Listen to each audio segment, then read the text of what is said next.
It started like any ordinary evening. 16-year-old Emily Carson clipped a leash to her golden retriever, Max, and stepped outside for their usual walk around the edge of Pine Hollow, a quiet forested area just beyond the neighborhood. It was a route she'd walked dozens of times, familiar and safe. But that night, something changed. Emily never came home. Max returned alone, leash trailing behind him, panting and anxious. Despite massive search efforts involving local police, volunteers, and even rescue dogs, no sign of Emily was found. Her disappearance left the town heartbroken and puzzled. There were no signs of a struggle, no evidence of foul play, just silence and questions that stretched on for months. As time passed, the case grew cold. The posters faded, news coverage slowed, and hope began to dim. But her family never stopped searching. Then, nearly a year to the day after Emily vanished, an unexpected breakthrough came, not from police, but from a local hunter testing out a thermal drone deep in Pine Hollow. While scanning the treetops and thick brush for wildlife, he spotted something strange, something that didn't belong. The image was grainy but unmistakable. A figure, still, upright. Hidden dot, what the drone captured would send shockwaves through the town and reignite a mystery many had already buried. Was it Emily? A clue? Or something far more disturbing? What had really happened that night in the woods? And why did it take a year for anyone to see the signs hiding in plain sight? Stay with us as we uncover the truth behind Emily's disappearance. The chilling drone footage and the secrets Pine Hollow has kept hidden for far too long. The hunter, Tom Weller, had lived near Pine Hollow his whole life. A quiet man in his 40s, he wasn't one to seek attention. That day, he was simply testing a new thermal drone he'd picked up to track deer movement. But as the drone hovered above a thick patch of woods, deeper than most people ever ventured, Tom noticed a heat signature that stopped him cold. It wasn't animal-shaped. It was human still, faint, but clearly out of place. His heart raced. He replayed the footage again and again before finally calling the sheriff's department. When investigators arrived at the scene the next morning, guided by coordinates from Tom's footage, they found themselves in one of the most remote sections of the forest. The area was overgrown, surrounded by fallen trees and dense underbrush. It was the kind of place even hikers avoided. The drone had spotted something partially covered beneath branches, something man-made, a piece of torn fabric. Nearby, a single shoe. As news broke, people in the community were gripped again by the mystery. Emily's disappearance had never made sense. She was responsible, cautious, not the type to run away. And Max, her loyal dog, had come back without a scratch. That always confused people. How could something happen to Emily without leaving a trace on the dog? Rumors started to spread again. Some said Emily had stumbled onto something she shouldn't have seen. Others believed she got lost, though that never sat right. She knew the woods too well. There was even talk of secret underground shelters or strange lights seen in the forest around the time she vanished.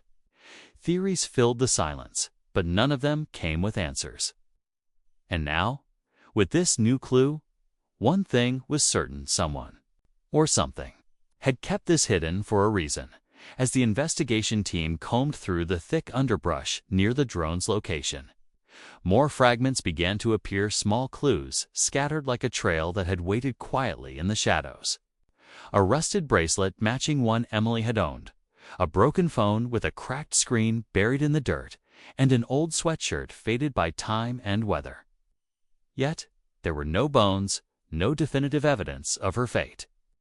Just more pieces to a puzzle. No one could solve. Detective Rachel Moore, who had taken over the case after the first year, found herself drawn back into the forest with renewed urgency. She'd always believed there was more to Emily's disappearance than met the eye. But the deeper they searched, the stranger things became. Wildlife cameras placed by environmental researchers near the area had gone dark in the week Emily vanished. GPS records from a nearby ranger station showed odd power fluctuations. Even the weather data from that night was inconsistent, something Rachel noted with quiet unease. Meanwhile, Emily's best friend, Kayla, now 18, began sharing memories that she hadn't told police a year ago. Strange texts Emily received days before she disappeared. Mentions of a man in a red truck who seemed to show up at random spots along their walking route. At the time, Kayla hadn't thought much of it. Now, she wasn't so sure. At the same time, Tom, the hunter who discovered the heat signature, started experiencing things he couldn't explain, not sounds at night. Disturbed ground near the location, his drone going dead mid-flight without reason. Some began to wonder if someone was trying to keep the forest quiet, even now. Whispers of an off-secret group hiding out in the woods began to resurface. The deeper they all dug, the more it seemed that Emily's disappearance wasn't an accident.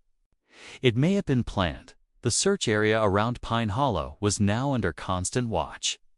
Investigators, drones, and volunteers moved through the woods with a sense of urgency that hadn't been felt in months. Every new clue brought more questions. The strange silence of the forest, once peaceful, now felt heavy, like something was watching. Even Max, Emily's dog, who was brought back to the site, acted differently. He barked at places where there was nothing, froze in patches of dense trees, and refused to go beyond a certain point. Whatever happened out here, it had left a mark. Detective Moore uncovered something disturbing while digging through old files and abandoned ranger cabin. Deep in the woods, never mentioned in the original reports. Built decades ago and forgotten, it wasn't on any current maps. A place that, if someone wanted to hide, could go unnoticed for years. Guided by the hunter and a few deputies, Rachel set out to find it. The trail was nearly invisible, overgrown, and narrow. But after hours of trekking, they saw it tucked between jagged rocks and thick trees. A cabin with boards covering the windows and chains on the door. As they approached, a foul smell hit the air. Something had been there recently. The team held their breath as they forced the door open. Inside, the place was cold and dark. Dust covered most of the surfaces, but some things looked recently moved. An old mattress, canned food, empty water, jugs, and scratched into the wooden wall, faint but clear, was a name: Emily. Back in town, Kayla started receiving anonymous messages and images of the forest, blurry photos of what looked like the same cabin.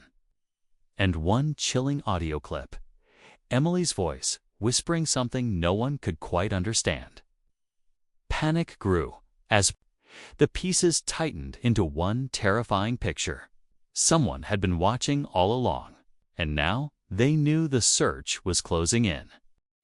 The scratched name on the cabin wall sent a chill through the group. It wasn't just a coincidence, it was a message. Rachel snapped photos, her hands shaking slightly.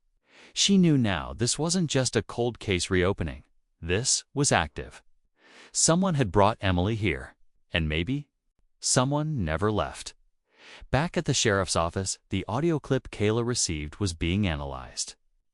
The text cleaned it up. Isolated background sounds, faint footsteps, wind through trees. But one thing was Claire Millie's voice saying a single word over and over: behind. No one could figure out what it meant. Behind what? Or who?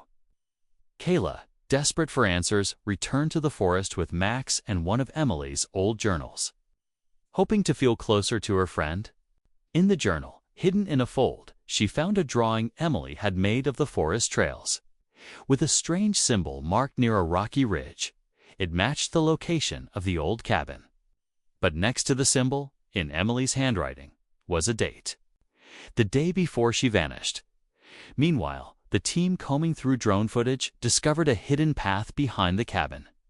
It wasn't visible to the eye, but thermal imaging caught a trail of disturbed ground leading deeper into the woods. No map showed where it went. They followed it for miles, twisting through thick trees until it ended at what looked like a collapsed mine entrance, long forgotten, as the sun dipped below the treetops. Rachel and her team stood in front of the blackened opening. The air was cold, unnaturally still. Something about the place felt wrong. Max began to bark wildly, pulling on his leash. Then, just as the team prepared to move in, one of the radios crackled. A voice, weak, broken, barely audible. "Help. I'm still here." Rachel froze as the voice crackled through the static. Again, "Help. I'm still here." Everyone on the search team stood silent, staring at one another, unsure if they'd really heard it. Then, without hesitation, they moved. Flashlights clicked on. The gear was readied. The mine entrance, half collapsed and covered in moss and debris, was cleared away, just enough for the team to crawl inside.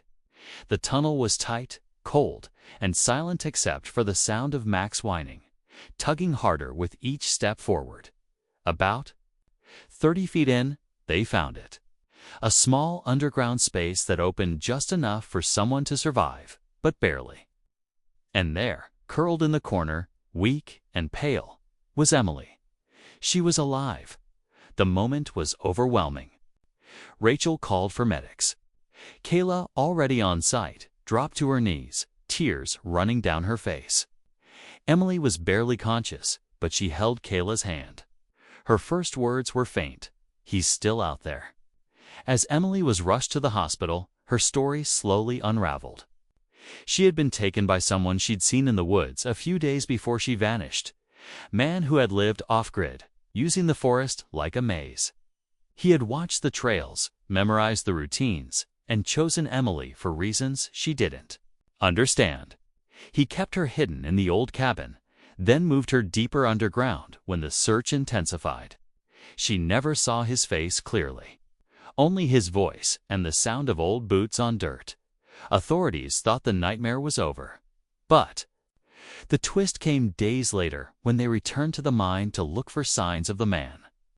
What they found instead was a small room, empty but carefully arranged. And on the wall, written in ash, were the words, "You found her, but not me." And just like that, the forest went silent again. Emily spent weeks in the hospital recovering. She had lost a year of her life, but not her will to survive. Her return became a symbol of hope in the town, proof that even in the darkest moments, there's a chance for light. As she slowly shared more of her experience, investigators pieced together the timeline. The man who took her had been living undetected for years, moving between abandoned shelters and using the dense woods to hide his tracks. No fingerprints, no name, just whispers and shadows. He had set traps, avoided technology, and stayed always one step ahead. Detective Rachel Moore kept the case open, determined to find him. But for now, Emily was safe, and that mattered most. Kayla never left her side, and Max, the dog who never gave up, became a town hero. Locals brought flowers, meals, and cards. Some just stood outside the hospital, holding candles in quiet support. Emily had become more than a missing person. She was a story of survival, of friendship, of a town that refused to forget her. The abandoned cabin was torn down, and the mine sealed for good. Still, some believe the man is still out there, watching, waiting. But Emily doesn't live in fear. She says surviving gave her a second chance, a new way to see life, with more gratitude and strength than before. She plans to speak publicly one day, to help others going through dark moments they think they can't escape. Her story, girl vanished, walking her dog. 1 year later, a hunter's thermal drone captures this.